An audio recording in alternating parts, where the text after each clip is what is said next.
Welcome to Live, Let Thrive, a podcast about the Airbnb life, the share economy, and everything in between.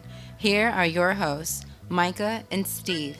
Hello. And welcome back to another exciting episode Of Live, Let Thrive. And we are recording this time, correct? Yes, we are. Okay. Just want to make sure. Yep, there's a recording button. We are back, man. How you doing, Myka? I'm good, man. Yourself? Oh, wonderful. Got a lot accomplished. Got a trip to Mexico this weekend. So Let's I had do to get a lot of, loose ends folded up before I left. So we are doing a podcast, and this is episode 185 of your favorite Airbnb, VRBO, Homeaway, Uber, Lyft, Turo, all of that share economy stuff podcast in the world. This is Live, Let Thrive, coming at you from Fort Worth, Arlington, in Texas. Oh. We have a special guest today, Jamila Godwin. How you doing, Jamila? Hey, I'm good, thanks. I'm gonna read what you wrote me to say, if that's cool. All right. Sure. First and foremost, she is a mommy to a 1-year-old little boy. As a profession, a graphic designer and marketing professional by trade, and she works full-time doing this. To add to, see, you put it in I's and my's, so I have to change it up in my brain. It's no big deal. I gotta think on the fly, and I'm not, here we go. And to add to her income, she operated an Airbnb turned short-term rental due to the pandemic. With the knowledge gained from operating her rental, she leveraged her design capabilities and created templates geared towards those operating vacation rentals. These templates include welcome book templates, welcome cards, and other various Airbnb signs. Welcome, Jamila. Thank you for having me. Yeah, let's jump into it. How did you start your Airbnb journey or your short-term rental journey? Well, I bought a property in 2016 and I rented it out, the main property for a bit, and it had a garage on it. So after renting it out for 2 years, I decided to turn my garage into an apartment. But I said, I want to do Airbnb. I was having some trouble with my tenants. I wanted to just have a break from being a landlord. So Airbnb for me was the best way to go. Mhm. So that's how I got into the market. Being from Bermuda, it's a travel hot tourist destination. So it was pretty easy to get into. And where my home is located, it's centrally located. You can walk to the city center, you can walk to the beach. It's a little convenience store next door that closed late. I'm near a few bus stops. So it was perfectly located for an Airbnb. Started the Airbnb and it pretty much immediately took off. And next thing I know, the pandemic hit. And as a new mommy, I was just like, I don't know what's going to happen. Although I lost some bookings, I actually stayed pretty booked. A lot of college students were coming back home and they needed a place to quarantine, to study. And then I was just fully booked for like 2 weeks, 3 weeks at a time. So once that died down, I went into the short-term rental business because I didn't want to be entering in and out of the apartment.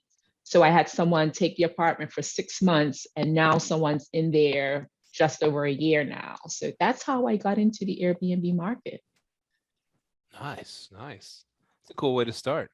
Um, real quickly, I think of Bermuda, beautiful islands, stuff like that, and I'm sure they have amazing 5-star hotels and things that cater to tourists. Is there's any pressure from the hotel industry to not let people do Airbnbs on the island? No, there aren't any pressure from the hoteliers, but you have some residents, like in other jurisdictions, that say Airbnb is killing the local rental market. There's been some pushback in that area, but other than that, so good.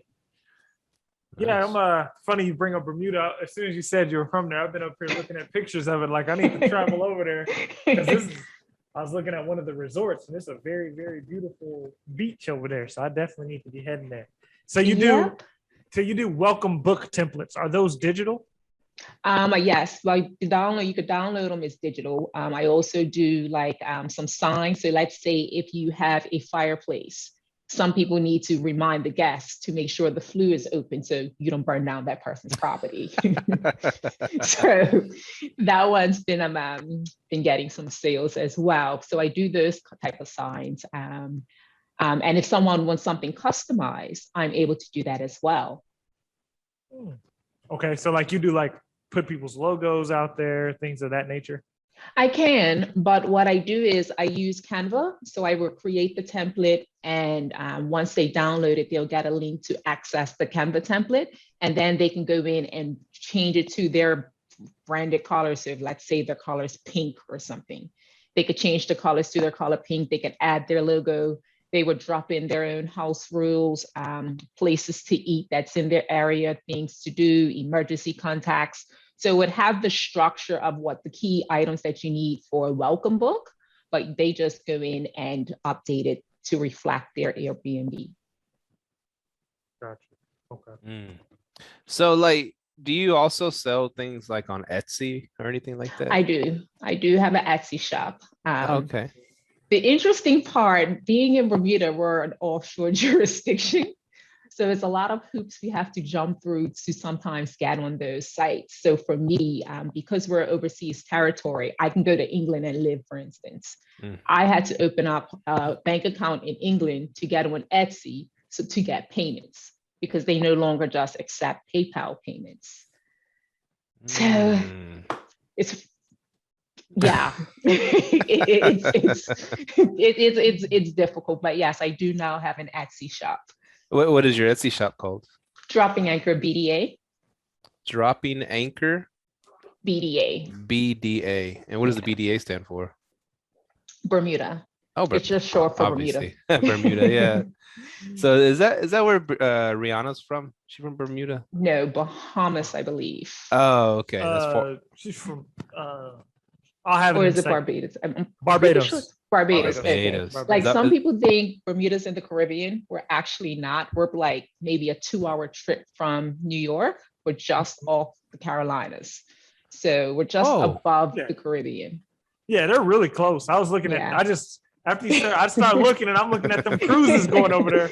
But I'm kind of scared to get on them cruise ships to go into Bermuda though. You know, stop it. That Bermuda Triangle. I've been on cruises, but I hear Bermuda Triangle and get a little nervous. But come on. We are a tourist destination. So you will get back home just fine. Yeah, I got a little more comfortable seeing a cruise ship sitting there. I'm like, okay, it made it. It made it. Yeah, it was something with the magnetic fields meeting right there and messing up the navigation systems on the old timey planes and the old timey stuff. They got better stuff now, you know. They got Wi-Fi. So, how is like the tourist market as far as Airbnbs? Is it mainly local, or do you guys get people from all over? Get people from all over. Even my COO who used to work at my firm. When I was starting out my Airbnb, I would speak to him and he was a wealth of information. He's been consistently booked. So we get people from all over, like Europe, predominantly though, from either Canada or the US because it's closer. So I've had a couple that came down from Colorado. They were pretty cool. But yeah, you get people from all over. And you also get businesses, because Bermuda's a reinsurance hub. So you get people flying in to do business. Look like you're about to Google. Yeah, we're one of the top insurance hubs next to London. So I got quite a few business people that were coming down to stay in my Airbnb as well, since it was close to the city, because you could walk. It's like probably a 10-minute walk to the city. Okay. And then now in Bermuda, like let's say I wanted to come to Bermuda and set up a short-term rental. Is there restrictions on like finance and some places like Puerto Rico, Costa Rica, you have to come with all cash, or is there? Like there are some restrictions. You would have to partner with a Bermudian. So you might have to co-host or something like that. You might have to co-host. But to do business in Bermuda, you have to have a Bermudian on board with you. Oh, we got one. And Jamila, we got one already, right? yes. Okay. So Okay. you already. Oh, go ahead. Oh no, I was just wondering. And what else do you need? You just have to partner with a You usually have to Bermudian? partner with a Bermudian. I'm not sure what other restrictions are in place for someone to come from overseas to do Airbnbs, but I'm pretty sure you would have to work with someone. Mhm. Or if you are a millionaire, cash money talks. Because when it comes to buying property, if you're a foreigner, you have to buy a property that's over a certain ARV, that's annual rental value. So, and you have to be a millionaire basically. Yeah. Mm. Properties in Bermuda are really expensive. Once you tag on the banking rates, they're really expensive. Your face is just like, wow. When you say banking rates, you mean like the interest rate? The interest rates, one bank is like 6.5%. Another one, it's over 7%. We could make that work. Well, depending on like how big it is and how much. Right. Because I'm starting to really look at, overseas, it might be cheaper, but if it sounds like Bermuda, like how much is a house there, I guess? An average house that probably doesn't need much work, maybe 700K. Oh, never mind. 700K Exactly. 7%. Okay, never mind. I didn't know. The market is very, very expensive. And then just to buy a house, you already have to have a down payment of 20%. Mm. Ooh. Even if you were to move into it, or you mean to live in it and it's your property? Yeah, you still have to have 20% down payment. Wow. Yeah, the market is really, really expensive. So how do locals afford to buy houses there? Some can't. They rent, they stay with family members, or you inherit a house, or you inherit enough money to for the down payments, or you save. Like, because it's an insurance hub, you get paid really well, depending on the type of job, I should say. Like, say if you're an actuary or an underwriter, you get paid really, really well, 6 figures. So dang. So why is Bermuda of all places an insurance hub? Yeah. Probably because it's a proximity. That's a good question, actually. Why is it an insurance hub? Proximity. The deals that tax rates. That's what it is. It's a tax rates. We have some good tax rates for those that are in that industry. Oh, wow. Huh. Okay. So we have the brand like Bacardi International. They have their headquarters here on the island. Oh, nice. I got a barrage of questions after this. So 700,000. How big of a house does that get? Let's just say your money goes a lot further in Texas, because I've seen some of the houses in Texas. Okay. So let's say your 3,000 square foot home in Texas is 500K. What your 3,000 square foot home here is maybe 2 million. So like on the lines of Hawaii or something like that. Yeah, that's and that's what I was trying to see. Like, if it like, yeah, and that's what it sounded like. So like, and someone like I know people in Hawaii who have like 6 properties, and they make over 7 figures a year just off those 6 properties on Airbnb.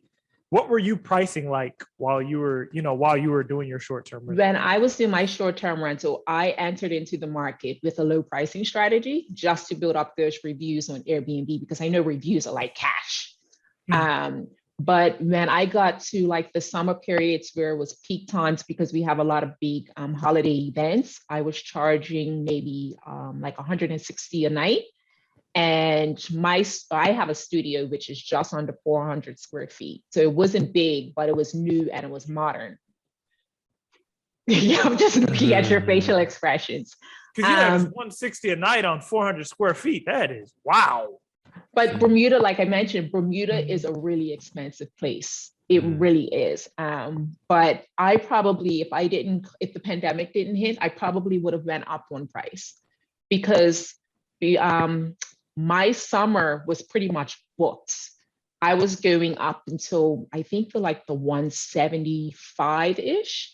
And then my cleaning rates were like $60 or something like that. But yeah, and people were paying it. Now, was it close to the beach? Well, the beach, if you rented like a moped or a moped, it was like maybe a 5-minute ride or a 6-minute bus ride, because the bus stops right outside my house as well. Walking, depending on how fast you walk, is about a 15 to 20-minute walk, but I wouldn't walk that in the summer heat in Bermuda. Some people would. How does it usually get out there? Could get about 85, 86, yeah. So why would somebody choose a Airbnb over a hotel there? You know, that's the You hotel get to speak to the locals, because like some beaches, a lot of the tourists go. Like we have a beach called Horseshoe Bay. That's a place where a lot of tourists go. And then where I grew up, we have places where you could jump off the rocks, where a lot of the locals go. They actually use that as a tourist place to say, go check out Admiralty House for cliff jumping or something like that. So that was a big pastime when I was growing up on the island. And at that time, a lot of tourists didn't go to the beach. Well, to that beach, I should say. They would go to the touristy type beaches like Horseshoe Bay, which is one of our most famous beaches. Okay. Live like a local. Yeah. And then also we would tell them what restaurants to go to, or like restaurants where the locals eat. Basically, like Art Mouse, we're big on fish sandwiches. So Art Mouse is known for the big fish sandwiches. So that's actually like maybe a 15-minute walk from my house as well. So tourists, when they would stay at my place, they could go there if they wanted to eat like a local. So this is another question I have for you, because you really got me, because I think you're probably one of the first people, and especially from Bermuda, that we've ever had on. And then like the whole island thing. So during COVID, did you shut down, or were you able to recover? I pretty much did not shut down. I had some cancellations. So what I did was reduce my rates, but then I saw that a lot of college kids were coming back home, and then they were booking my place. So my place was still pretty busy, but I did shut down maybe towards like May 2020, and just took on someone that stayed there for 6 months. Because me being a new mom, nobody knew what was happening with the pandemic. I said, let me just be on the safe side and rent it out for a longer term. That's a fact. Okay, that makes sense. Because I was wondering, so you did have college students coming back, and then because I always wonder, everybody like in the States when the pandemic hit, everyone either lowered their prices, started finding other ways to get tenants in. I was wondering how that works on the island. Okay. Well, for me, because I was on maternity leave, I was watching CNN, and COVID didn't really hit Bermuda around that time just yet. So I'm like, okay, what the heck is going on? I need to do something, because then people were canceling. So I'm seeing the cancellations come through, and I'm like, oh boy. But it was just good luck, basically. College students were coming. They needed a place to quarantine, and they needed a place to study. And my place just ended up being booked for sometimes 2 weeks at a time, sometimes 3 weeks at a time. So I was really fortunate, because some people wasn't as fortunate as I was. So now that's interesting. You mentioned a place to quarantine, right? So they're students. They're gonna be there studying or whatever. They're gonna need strong internet. Do you offer like really fast internet? Is that common on the islands? Yeah, internet's pretty good. It's just expensive like everything else. But internet is one thing I never had a problem with. I never had a guest complain. But mind you, guests were not really staying there. They were out going swimming. It's summertime in Bermuda. They were partying, so they wasn't really staying in the I'm saying hotel, in the studio too long. But I never had a problem with the internet connection. So that is cool. It also separates you from like a hotel because they're not going to come there and stay like a month or a few months in a hotel, Right. right? It's they need somewhere to live like that's a like it's a house, and so and you keep saying studio. What does the studio include the garage conversion you made, or is that Yeah, it was the garage, and then I just made it into an apartment. that is cool. Yeah. How did you do that? Because I've seen some cool ones, like our friend Todd Baldwin, who was on the show. He lives in Seattle, and he has these beautiful duplexes, and he said, "Oh, I'm gonna finish out the garages too, and put a big old beautiful mural on the wall, made it all nice and nice bathroom." And it was cool what he did, and I'm fascinated by that. And so how did you do that? I just worked with a local architect. I basically wanted an open floor plan. I wanted a bathroom where it was just a shower where actually, I didn't even realize the type of bathroom I was designing. It was wheelchair accessible. Nice, nice. So, and I didn't realize that until someone contacted me on Airbnb stating that, we like your apartment. They started asking for measurements to see if their wheelchair could fit in my shower. The door to enter into my studio was a French door. So it was just two big doors where the only thing I would need to build was like a little small ramp. But luckily they said they had that. So I would need to build it. So when I was designing it, I didn't even think of someone being in a wheelchair. And then once he contacted me, I was like, oh, I could add that on Airbnb to say that my unit was wheelchair accessible. So once I did all the measurements, I was like, oh, wow, okay. That And is cool. I want to touch on something to all the people listening. Yeah, that is a very good market to get into. Being wheelchair or wheelchair accessible, that is a very good market to be into. You get a lot of people, that want to travel with their families. They may have someone that's older. You can definitely get your money's worth doing that. And you said this place is 400 square feet. So how many people do you allow to stay? Just two. Well, no, sorry, the maximum three. But there, I never had three people stay in the unit. It was always two. So I had the queen size bed and I just had a blow up air mattress. Because it was open floor plan, the air mattress worked fine. I also had a pull-out couch, but they preferred the air mattress. That's interesting. So like, what do you have that's cool, that's unique to your island that to welcome people there, like a little, gift or something, like a bottle of rum? I don't know. We actually do have rum. Wow. They're called Dark and Stormy. So it's a local company on the island, and they make oh my goodness, black seal rum. So what you do is mix it with ginger beer, and they call it a Dark and Stormy. Other than that, we also have Rum Swizzle. That's pretty popular on the island. It's just like a punch, but just filled with alcohol. And if you're not careful, it can roll up on you and you can get a little tipsy. Oh, you're on vacation. That's the plan, right? But just going back to the Airbnb for a minute, the other thing I did with my business, at one point I was selling t-shirts, locally branded t-shirts, apparels like hats, tees.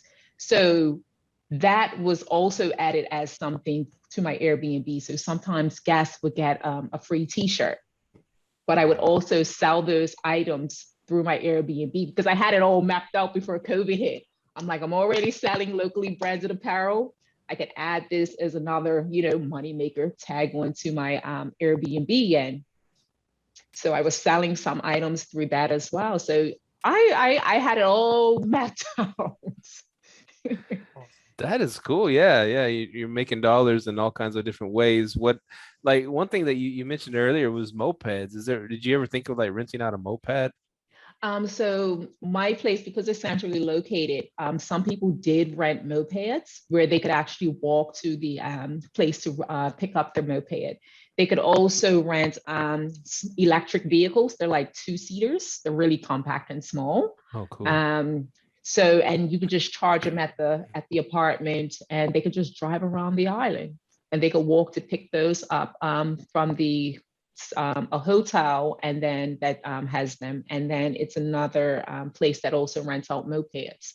And luckily, because of where my place is located, they could just walk to all these places. Okay. You never thought of having one at your place to rent out to people? Well, no, I would. Insurance, I don't want that liability. You got good insurance there, right? Yeah, we have insurance, but everything comes at a cost. But because my place is where it's located, they could just walk and get their own. Okay. Maybe make a deal with the local place and say, hey, if I send people your way, you know, Yeah, a little bit of change, you know what I'm saying? You said something about electric vehicle, two-seater electric vehicles. Yeah. Is that it's common? like a in small Bermuda? car. Yeah, it's pretty common.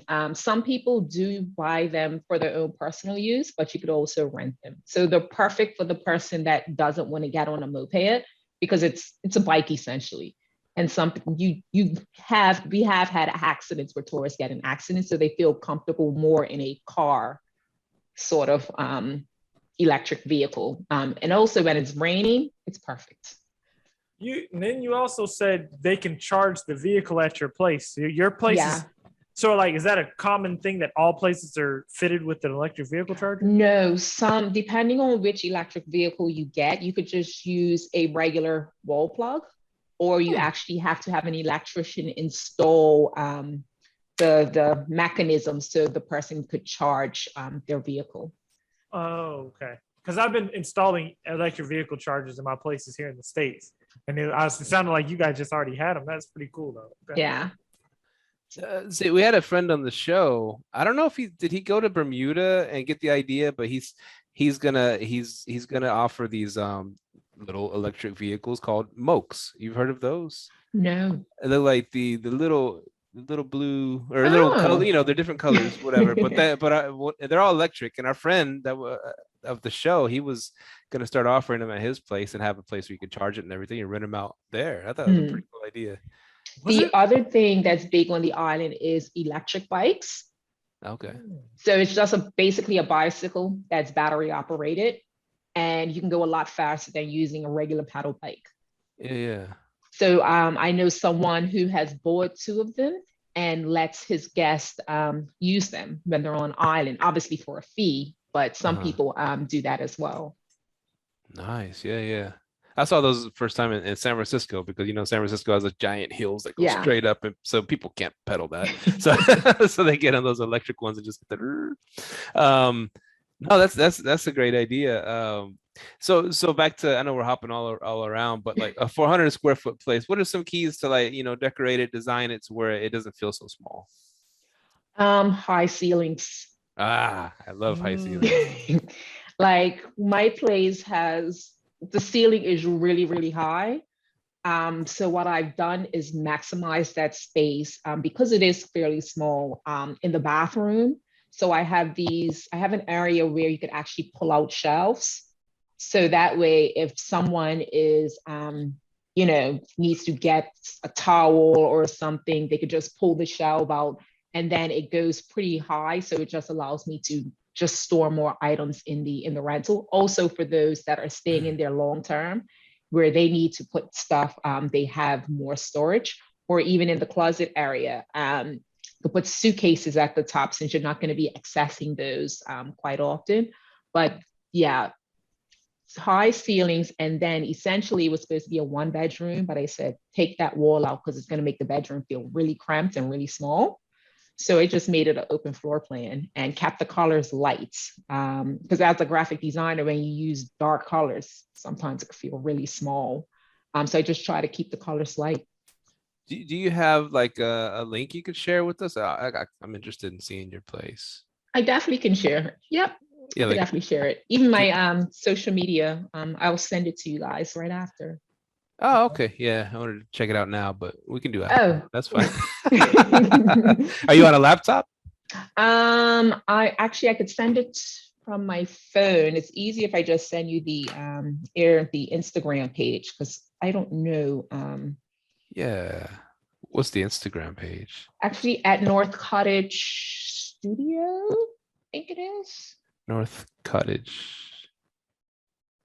Studio. Yeah, I want to look it up. Yeah, North Carter Studio BDA.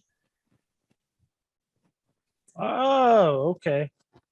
So you found us on IG. Yeah, I just typed in Airbnb podcast.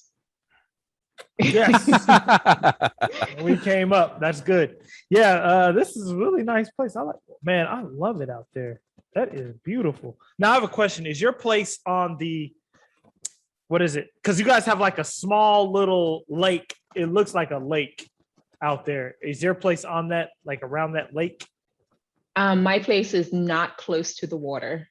Oh, okay. You actually have to drive or walk to get to the nearest beach.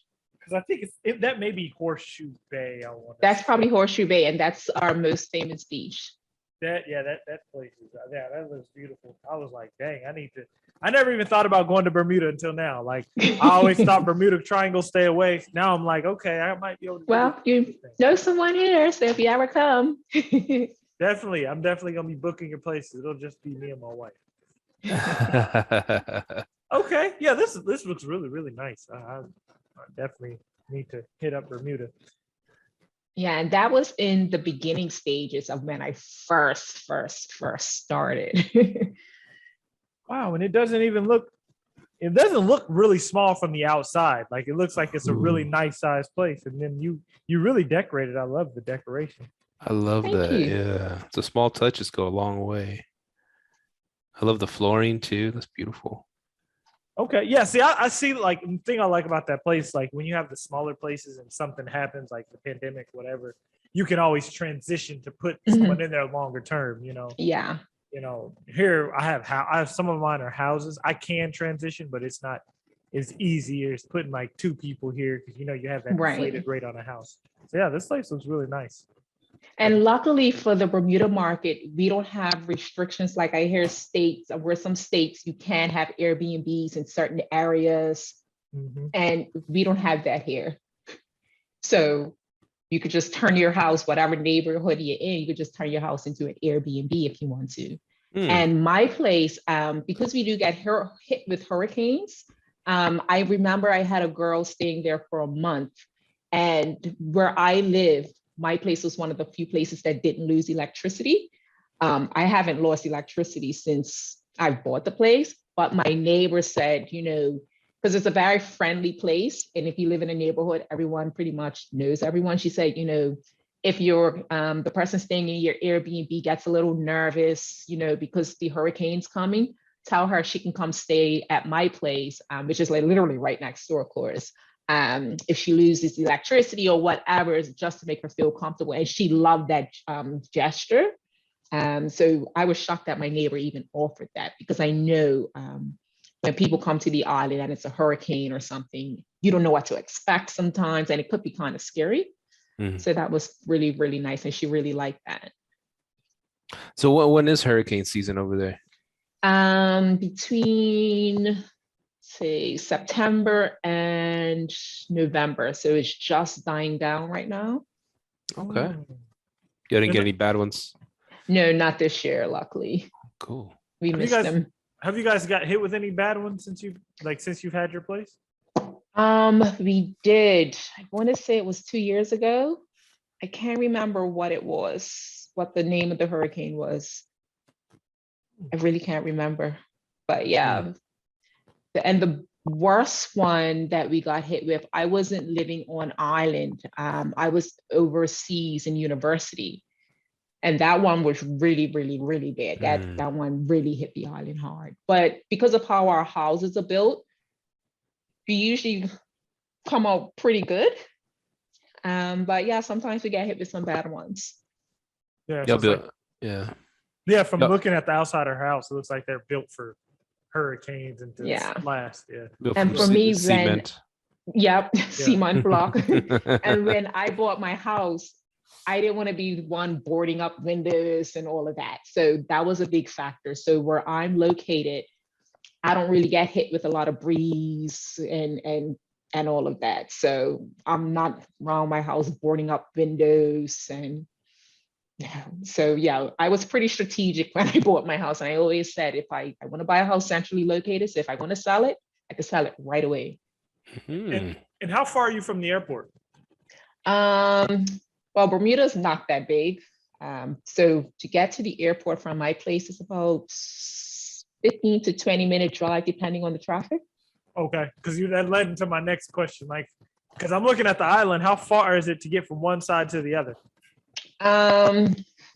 22 square miles. It probably takes about an hour, depending on traffic. And then it depends on what type of transportation you're in. So if I'm on my motorbike, like I have a moped, could probably take me 45 minutes, depending on traffic. If you're in a car, obviously longer. Longer in a car? Yeah, because if I'm on a motorbike, you tend to overtake traffic and weave in and out of traffic. Oh, yeah, that's how it was when I went to Cozumel, Mexico. Yeah. People on mopeds just weaving. I'm like, man, I can't. We're the same. Yeah. I'm like, y'all live life dangerous, man. So how has your templates business been going? Well, right now it's going really, really well. I've just seen like almost a 400% increase on my website. Wow. Yeah. Because at first I was struggling, and I have a mentor.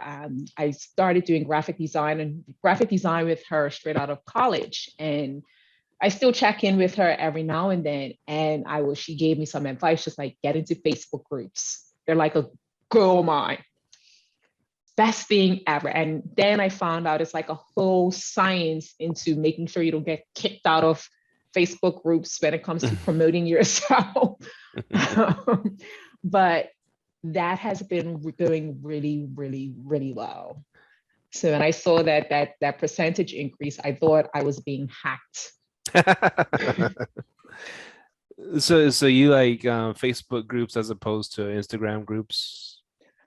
Instagram has groups. I don't know. I'm not really on it. So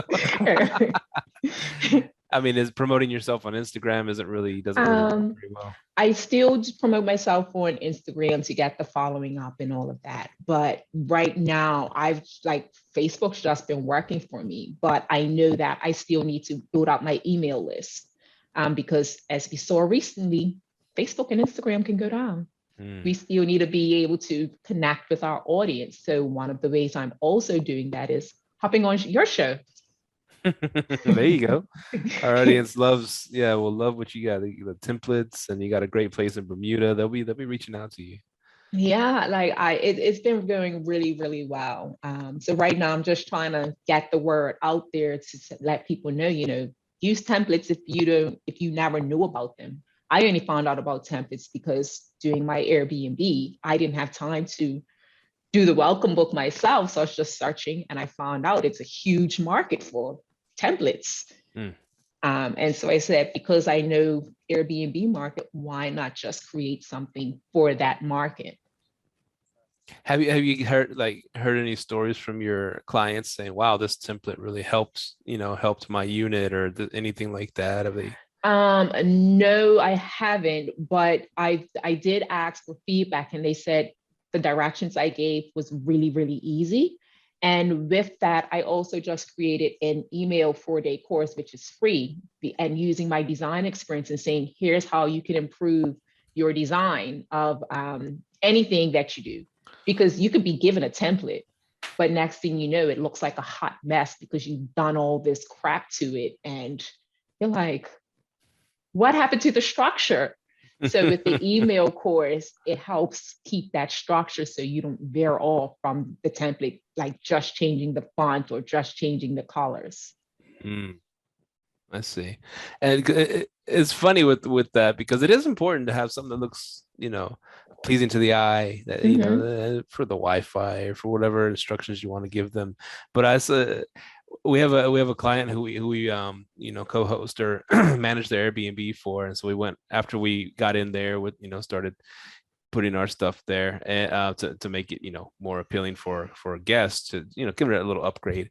They had this sign hanging there: if you steal, you will pay, just written in like Microsoft Word, and they just stuck it on the wall. I'm like, that's kind of ghetto, to see something. Some people just don't care. Yeah, so we had to get rid of that, put some better stuff up. But yeah, it is important, I mean, you could, because I've had guests, long-term guests at one of my houses. One of my houses, I went from an Airbnb, a very profitable Airbnb, but then the city banned Airbnb to I went to a corporate rental, and it was doing great as a corporate rental. And these guys had come from a different Airbnb where the lady that was a host there, she had signs like everywhere, of things for them to do, and it was a bit overwhelming for them. It's like, man, they had so many directions. You can do this, you can't do that, put this here, put this there. It was just overload. It's uncomfortable. Yeah. So a few strategic signs that doesn't really offend people, and it goes a long way. It's one thing to communicate to your guests. It's another thing to just go overboard, And luckily with my templates, I designed them so they can be deconstructed. So you have the Wi-Fi poster, for instance. You could actually take that out and put it somewhere, because usually that's the first thing guests ask for. What's the Wi-Fi password? Yes, you could send it to them, but yeah, you could also put it in their plain view. So when they get there it is. You could also put like places to eat, something that's in the neighborhood, or best restaurants to go. You could take that out of the welcome book template. You could frame it and place it somewhere, because that's something they may want to know. But putting all those type of signs saying, don't touch this, don't touch that, I would feel a bit overwhelmed and not feel comfortable. Yeah. So I wouldn't put signs everywhere. Yeah, some hosts, they should probably be hosting stuff like that. Yeah. I saw something creative at a hotel I stayed at like a few years ago. I went to a friend's wedding, and so we stayed at a hotel up the way. And there was in the bathroom, they had some towels hanging, and then they had like a little flyer, and it said, and it gave a little thing like, please help us conserve water for for the future, this and that, by only using one towel for a person or something. It was nice, and it made people think, and it wasn't overbearing, like only one towel per person. It just help save the environment, help save save water. Just please use one towel or something like that. So I thought that was like a little touch that that was pretty neat. All in how you ask. I love that. Exactly. Yeah. But mind you, I also wouldn't. That was one of the mistakes I've made, putting too many towels in the unit and having them out, thinking I'm making it easier for my cleaner. No, they used every single last one. That's a fact. Right. So, and I have a question about towels. I'm happy you brought that up, because we actually just had a whole meeting about towels. Are you using like all white, or have you chose? So you've transitioned away from the white. What color? I never used white. I never used whites, not for the bed sheets, not for the towels. I used what looked good in my apartments. Maybe this white thing's overrated. And even in the Facebook groups, people ask that, and a lot of people say they just don't use white. They say they may use like a white and gray or whatever works for their Airbnb because it goes with the decor. But yeah, and I didn't even think twice about using all white. I think it's overrated. That's just my opinion. And funny enough, that's one thing I never had guests complain about. It's been a super host, consistently, and guests never complained about the towels. Good. The only thing I probably had a complaint about is because Google has my place located where it's not. Oh, that sucks. You need to talk to Google. I tried, but luckily the place where they have me listed is not too far away. So it's an easy 2-minute ride on my bike to get there. And that only happened once. So I just made sure to put it in my welcome book template, my welcome book, as well as send them an email saying, do not use Google, use the directions that's in my welcome book. Because if you use Google, you're going to go to the wrong place. And back to towels, that is like a interesting topic, because And if you think about it, we've all been told since the beginning of this is, oh, you want to be like hotels, you want to be like hotels, and we're all white, all white, all white, everything, right? It portrays cleanliness and this, that, and this and that. Well, they do it at the hotels. They can throw everything in a big machine and wash it together and bleach it. You know, it's Mhm. practical for them. But at your own, at most of our own houses, we have all kinds of different colors towels, right? Yeah. I mean, we don't have all white towels. That's ridiculous, especially if you have kids. So so it doesn't. So like a person renting a place, they want more homey experience. I don't think they're Right. going to be mad that, hey, wasn't this like a hotel? Well, you didn't choose a hotel, you chose a home. And there's some nice beige towels, gray towels, black towels. I mean, whatever. I mean, Yeah. yeah, it's more, I don't know, more homey. Yeah, that's the one thing. Yeah, nobody never complained about the towels. And I had blue and brown. We did That's it. blue and brown. We did get a complaint about because at one spot we had some face towels that were white, and it was a lady saying, you should probably get darker towels because women, clean their makeup off. So they Yeah. actually complained about the white towels. They said it's going to leave too much makeup behind, and I was like, that's a good tip. So we installed some different, darker colored towels too for them to Yeah. wear. And even in those groups, I found that that's one of the questions people ask, how do you get rid of the stains or from the white towels, from the makeup? Because next thing you know, hosts are spending all this money buying more towels. Oh yeah.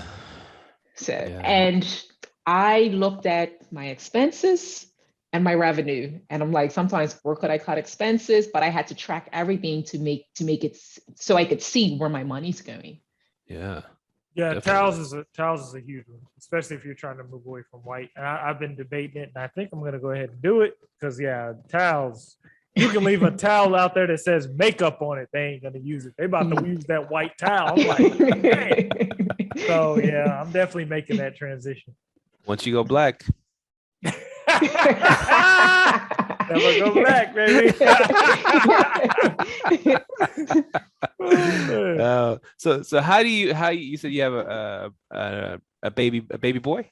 Yes. Baby boy. So how are you balancing running a business with having a little baby? Um, Lunchtimes. And then he goes to his dad's for a few days. So I use that time to just strategize, create new designs. Yeah, and just find new ways of getting the printables business out there. Because I know when I was doing the apparel line and then COVID hit, it's the shipping delays. It was just crazy. And then having to restock stores, I just didn't feel like doing all that. And I didn't want to be controlled by outside sources. So I just said, getting out of the apparel line, and I want to do printables because that way I can control it a lot better. And then if I want to go overseas for a month, because I used to travel every year, I could just take my laptop with me. I don't have to worry about, how this store is going to get restocked with the items. Like, since I did the apparel line, though, it actually helped because people were asking me, can I give them my contacts so they could start buying shirts and they could start doing the same thing? I said, no, I could be a distributor though. Smart. More revenue. So yeah, but I just find even with that, it's the shipping delays, and I have to keep letting the client know there are going to be some shipping delays. So next time, if you order, you need to start thinking farther in advance. So if you want to order for the winter, you got to probably start like August or something like that, because it's just the company trying to get the product to them. It's just taking a lot longer. And then of course, everything is usually shipped to Bermuda. So that's also time you have to factor in. Mm. But that was just an accidental business I fell into, but a quick, easy few $100s off the research that I've done. Sure, why not? Nice. I like that. So, do you have any plans to hop back into the short-term rental world, like renting places yourself? I do. I do want to get back into it. But it's just COVID, just a little iffy. And the tenant I have right now, she's amazing. That's good. She's amazing. Pays on time, doesn't have a lot of people over, keeps the place clean, quiet. She's the ideal rental client, and it's consistent income. And the other thing is when I was doing the short-term rental, with the time I was putting into the rental and the expenses, I wasn't really making that much.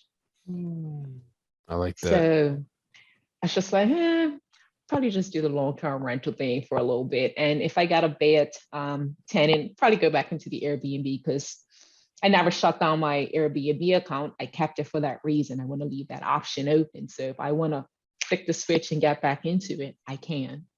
No, you said you kind of iffy on COVID.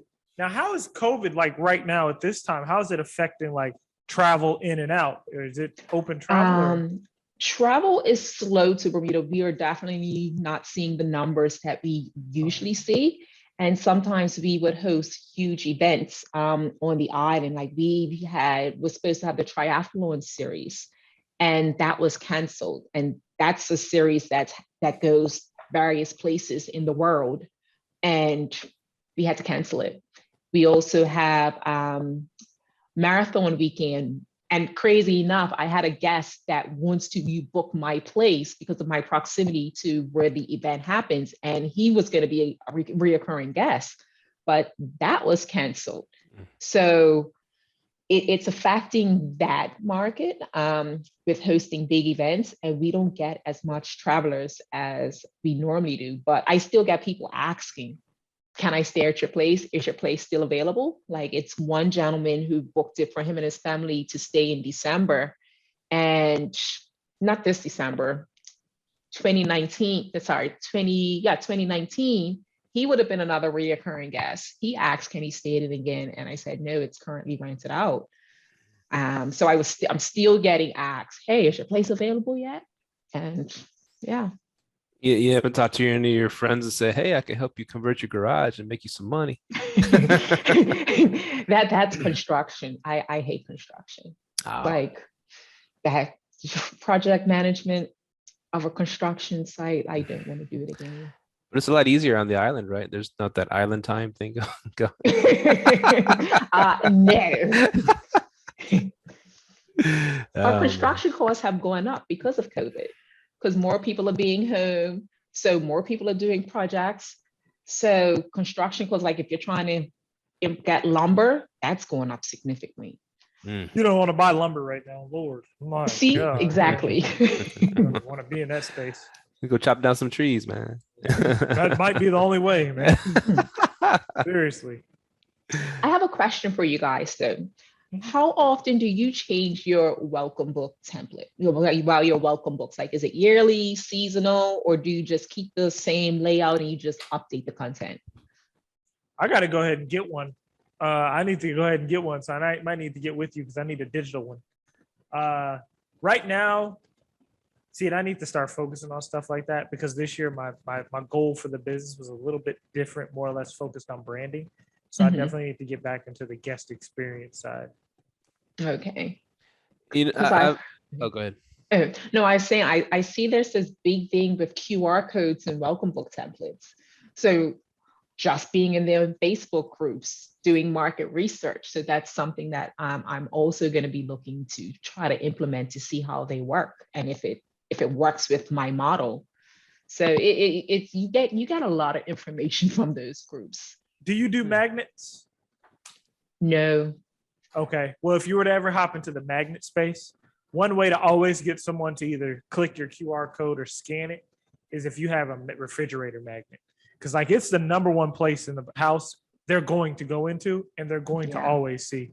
So yeah, if you ever get into the magnets, but yeah, always. I saw one, I think Facebook groups again, they had a QR code and it was just stuck on the fridge. Yeah, that's where I put I put QR codes if they want to book direct. Hey, you get 20% off. I just make sure it's on the fridge. That's pretty cool. Yeah, fridge is always the number one spot. I'm definitely gonna start looking into that stuff. I've only myself made a few on the Airbnb app. You know how you can make a welcome book there? I've done that and they look pretty cool and all right. And I don't know if they're helping anything, or no one's ever really told me anything about them. You know what I'm saying? I never got any feedback, but yeah, I've always wanted to do something nicer and maybe. Right.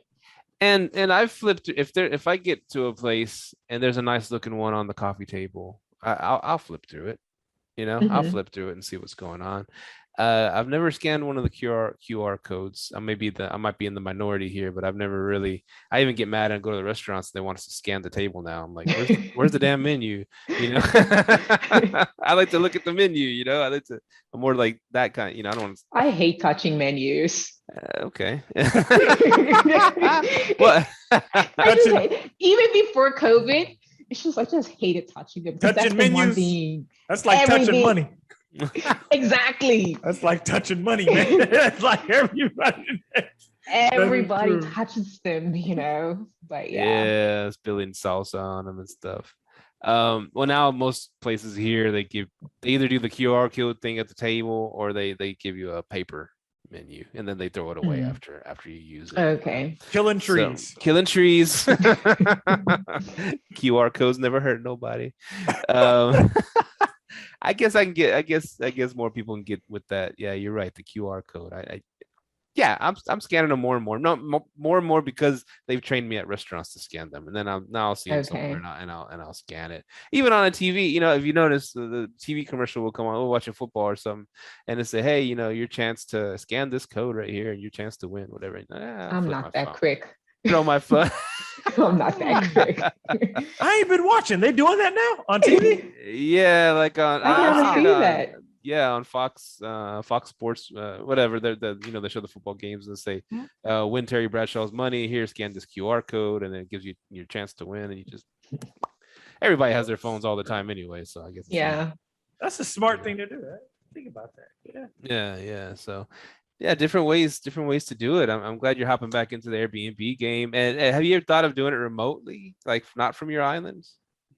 Oh, you mean like my welcome templates? Well, that's no. Having an Airbnb somewhere else besides your islands. I'm a little control freak. I'm a little control freak. Like I need to be close by. Okay. And to me, it just felt like I was able to keep up the quality because there were some times where my cleaner would miss certain things or, you know, and guys, like I had somebody managing the property and then I realized she's not really doing much. It's something I could be doing, you know, paying her 15%. It's just like, wait, you were paying her 50%? 15. Oh, I'm like, whoa, okay. 15. Like, I don't know if that's where. Okay, yeah, 15. Okay. Like, I don't know if that's worth it. Okay. No, especially when I was getting the long-term bookings that were like $2,000 or something, and I'm looking at money just going out the window, and she didn't really do much. You know, and I've always wondered about that because I've catered a lot of my spots to get long-term reservations, even through Airbnb. I'm like, if I was paying a property management company even 10% and they're in their long term, what the hell are they just sitting back here collecting a check? You know, exactly. Which if you have a property management company, I'm all for you doing that, you know, but me on the other receiving end, I'm like, hey, okay, yeah. Yeah, we like, you know, our just rentals, our long-term or short-term rental company, management company. We there are guests that we'll find them long-term stayers and we'll ask them, you know, do you want this long-term stay or do you want to keep doing Airbnb? This is how much you'll make. We'll even reduce our, you know, 20% down to 10% on a long-term stay. Because like I said, we're not going to be doing that much, but we did find these people and put them in your place. You didn't have to, you know, go out there and search and do it.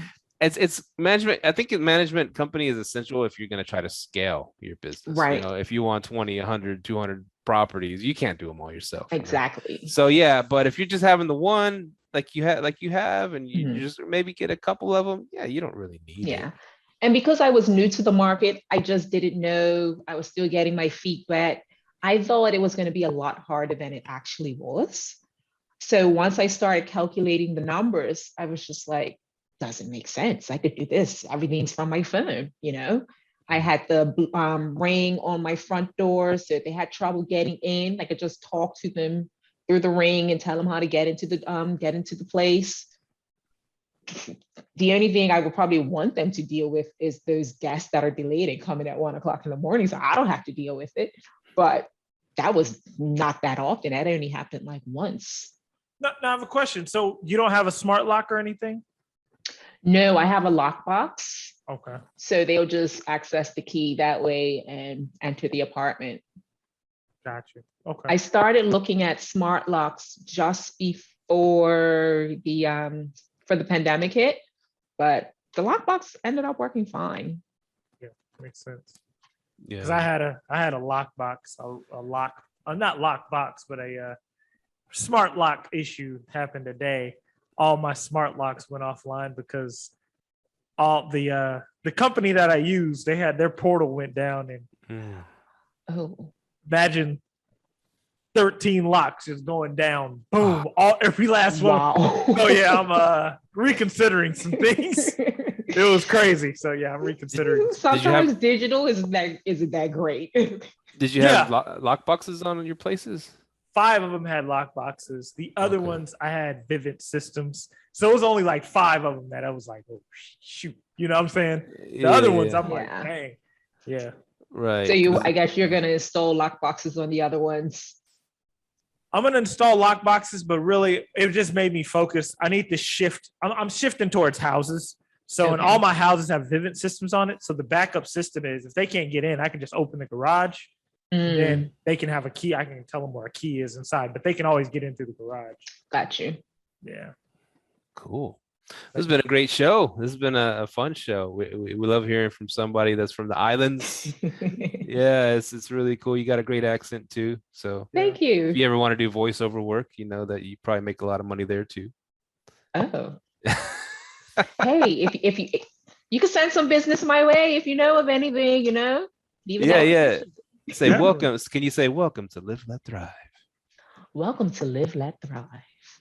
I may have to work on it a bit. Yeah. Yeah. So thanks for hopping on. Again, where can people find you? I'm on Instagram, Dropping Anchor BDA. I'm also on Facebook under the same name. And my website's www.droppinganchorbda.com. Cool. Awesome. Anything else to add, Myka? No, thank you for coming on. It was a pleasure. Learned a lot. I'm definitely going to be hitting Bermuda. You got me over my fears. So I'll definitely be out that way. Awesome. We'll be up in our templates game and our guest book game as well. Yes, please visit the website. Who knows? You might even see, you might like the Instagram follow us sign that that you may want to put in your Airbnb because we're always trying to get our followers up. I definitely need to be doing that. Definitely. Well, thank you, Jamila. Yeah. Thank you for coming on. Thank you. You guys have a good one. You too. Take care. All right. See ya. Bye. Man, so that was Jamila Godwin. Another great episode of Live Let Thrive. She killed it. Man, I definitely got to check out the island life, see what that's about. I didn't know travel's still down over there. That's crazy how it affects different parts of the world. Yeah, I always hear that on those islands it's always more expensive. Everything's more expensive because they have to ship everything in, they don't got lumber, they don't have, basic goods that most people we take for granted here. Everything has to be shipped in. That's true. So it's already expensive enough. I couldn't imagine after the pandemic how expensive things had gotten over there. Man. So even a better reason for you to stay, live like a local, go to that place where you get the giant fish sandwich and all, jumping off the rocks. I don't know. That sounds pretty cool. It does, man. And that was really interesting. Like $700K for a house. I'm like, dang, but yeah, you're on an island. You got to pay for the lifestyle. Right. Buy some sticky icky from a local. You know what I'm saying? Yeah, she said she has some. She said she has some guests from Colorado. I was like, how do they treat the place? But bet they loved it over in Bermuda. But yeah. Man, that was a great show, great guest, and thanks for listening, everybody. Yeah, thank you for continuing to listen. You remember, follow us on IG, Live Let Thrive. Send us an email, liveletthrive@gmail.com. And by the way, you can go check out our latest video on Instagram where we kind of talk about Airbnb's new updates. So definitely check that out. I don't know, Steve, you checked them out. I'll check it out now. Like I said, I'm a bit of hiatus from socials. No, I'm not about social. I'm talking about the new updates from Airbnb. Oh, yeah, I've heard about them. Federico was filling me in on all that stuff. It was pretty cool. Actually, I did since I went to my units today, our units, and I was getting all the cameras because I was just giving a good charge before I head to Mexico. Going to Mexico this weekend. Well, for about good stretch. And I was Federico said, "Hey, with one of the new things that Airbnb is doing, you can verify your Wi-Fi, see how fast it is, and then they'll add it as fast Wi-Fi or whatever to your listing. So you go to amenities and you go to Wi-Fi and it says add details and you have to be right there at your place, and then you hit the check the Wi-Fi or whatever button, the button, and then it goes and it measures the speed and then it adds that to your Airbnb. So I did that in all of our Airbnbs while I was over there in Dallas today. So I was like, pretty cool, man. Got your fast Wi-Fi badge? We got most of them. Yeah, most of them. The only one that wasn't the like a fast Wi-Fi badge was it's one we're arbitraging from someone who owns the condo, themselves. They own the condo, and they're the ones providing the Wi-Fi for us. So you know how you could always call up AT&T or Spectrum and say, hey, can I try out that faster one? They usually give it to you for free. I guess he hadn't done that. No, we hadn't pressured him, but it was strong. It wasn't labeled as fast. I don't know, whatever. Yeah. So that was the only one. So all the other ones, we had really fast Wi-Fi. I haven't done mine yet. I need to do it. Connect to the Wi-Fi over there. I'll probably be at, well, yeah, actually I'll be at one of my units this weekend. That'll be, yeah. So it's been a while since I've been to that one. I'll check it out and see if I do that. But you ready for the influx of shitty ass guests? Well, why do you say that? The new updates. That's what I'm talking about. Okay, I didn't know the rest. Okay, why are you saying more shitty guests are gonna? Oh man, they extended their coverage. Airbnb did their coverage for loss of income protection for the host, the pet damage, all of that. They're doing that because they still ain't making the guests pay a security deposit. So they're basically saying, hey, we're going to let some fucked up guests come in and fuck up your shit, but we'll pay for it. Basically. That's basically what they said. We filed a pet claim the other day. Someone snuck in a dog and we said, the fee plus the clean, extra cleaning, it was like we charged them $150. Yeah. And of course, and Airbnb called us up pretty quickly and said, hey, we can't get a hold of that guest. They're not answering our calls, of course. But we're going to go ahead and just send us the receipts of the cleaning, blah, blah, blah, and we'll reimburse you. I was like, wow, that was freaking easy. Yeah, then that person who snuck in the pets can go fuck up somebody else's shit. For real, that's how Airbnb is. They can go fuck up somebody else's shit. But we'll pay you out, As long as Airbnb's paying for it, man. But yeah, that's but they severing that relationship in my opinion. But other than that, the loss of income thing, I think they're definitely trying to hop into that proper and safely space from what it sounds like. So definitely going to be interested to see what that brings. Nice. Well, cool. Well, thank y'all for listening, and we will see y'all next week. We are out. Peace. Later. Thank you for tuning in to this week's episode of Live, Let, Thrive. Be sure to tune in next week for all the latest in the world of Airbnb and all that entails. Bye-bye.